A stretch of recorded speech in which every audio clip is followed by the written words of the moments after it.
निशानी नंबर 1, तुम्हें तन्हा कर दिया गया है। ये तन्हाई अचानक नहीं आई, ना लोग वैसे बदल गए, ना रिश्ते वैसे ही खत्म हुए। ये अल्लाह का वो निजाम है जो तुम्हें अपने करीब ला रहा है। तुम दुआ मांगते थे कि दिल का सुकून मिले, और अल्लाह ने वो सब कुछ तुमसे हटा दिया जो तुम्हें अपनी तरफ से दूर रखे हुए था।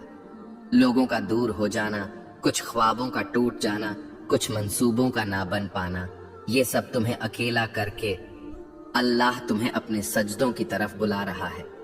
याद रखो, अल्लाह सबसे पहले तुम्हें तन्हाई देता है ताकि तुम सिर्फ उसी को पुकारो, क्योंकि वो जानता है कि सजदे में बहे हुए आंसू कभी खाली नहीं जाते।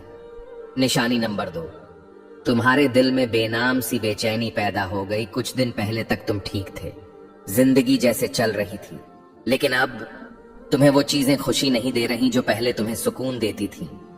ये बेचैनी अल्लाह की तरफ से है। वो तुम्हें दुनिया के जाल से आहिस्ता आहिस्ता निकाल रहा है। ये बेचैनी, ये अधूरापन तुम्हें याद दिलाता है कि तुम असल में इस दुनिया के लिए नहीं बने।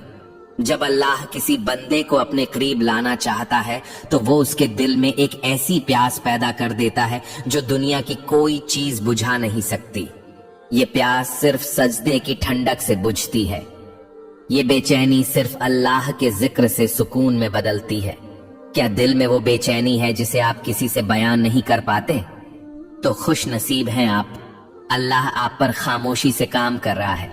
ये वो मरहला है जहां ज्यादातर लोग मायूस होकर पलट जाते हैं, लेकिन जो थम जाते हैं, रुक कर अल्लाह को देखने लगते हैं, उन्हें वो मदद दिखती है जो नजर से नहीं, दिल से महसूस की जाती है।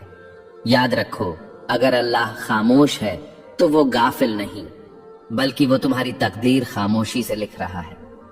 कभी कभी इंसान चीखना चाहता है, किसी को जोर से पकड़कर कहना चाहता है कि मैं थक गया हूं, लेकिन जब कोई सुनने वाला ना हो तो बस आंखों से खामोश आंसू बहते हैं और दिल से बस एक फरियाद निकलती है, या अल्लाह, और कितना आजमाएगा तू?